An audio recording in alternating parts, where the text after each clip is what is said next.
সমাজে কিছু মানুষের মূর্খতা এবং জ্ঞানের অভাবের কারণে এমন কিছু কথা ছড়িয়ে ছিটিয়ে পড়ে যে কথাগুলা ইসলাম এবং শরীয়ত সম্মত নয়। এর মধ্যে অন্যতম একটি কথা হচ্ছে মহরম মাসে বিয়ে শাদী নাকি নিষিদ্ধ। এর জন্য অনেক মানুষ এই মহরম মাসে বিয়ে করে না, আবার বিয়ে দেয় না। অথচ কোরআন এবং হাদিসের মধ্যে এরকম কোন রেফারেন্স পাওয়া যায়নি যে মহরম মাসে বিয়ে শাদী করা যাবে না। অথচ আল্লাহ পাক সুবহানাহু ওয়া তাআলা আসমান এবং জমিনের সৃষ্টির দিন থেকে মাসের সংখ্যা 12টি নির্ধারণ করেছেন। এর মধ্যে মিনহা আরবাআতুন হুরুম, 4টি মাসকে অধিক বুজুর্গ সম্মানিত করেছেন। এর মধ্যে অন্যতম একটি মাস হচ্ছে মহরম মাস।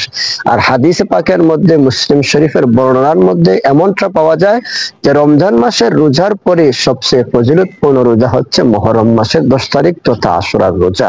তাছাড়াও আল বেদায়া ওয়ান নেহায়া নামক কিতাবের মধ্যে এসেছে হযরত আলী রাদিয়াল্লাহু তাআলা আনহু এবং খাতুনে জান্নাত ফাতেমা রাদিয়াল্লাহু তাআলা আনহার বিবাহ সংঘটিত হয়েছিল এই মহরম মাসে। সুতরাং সমাজের মধ্যে যে কথাটি প্রচলিত আছে যে মহরম মাসে বিয়ে শাদী করা যাবে না, এই কথাটি সম্পূর্ণ বানোয়াট, ভিত্তিহীন, অমূলক কথা, কুসংস্কারমূলক কথা। আসুন আমরা এই সমস্ত গর্হিত কুসংস্কারমূলক কাজ থেকে বিরত থাকি।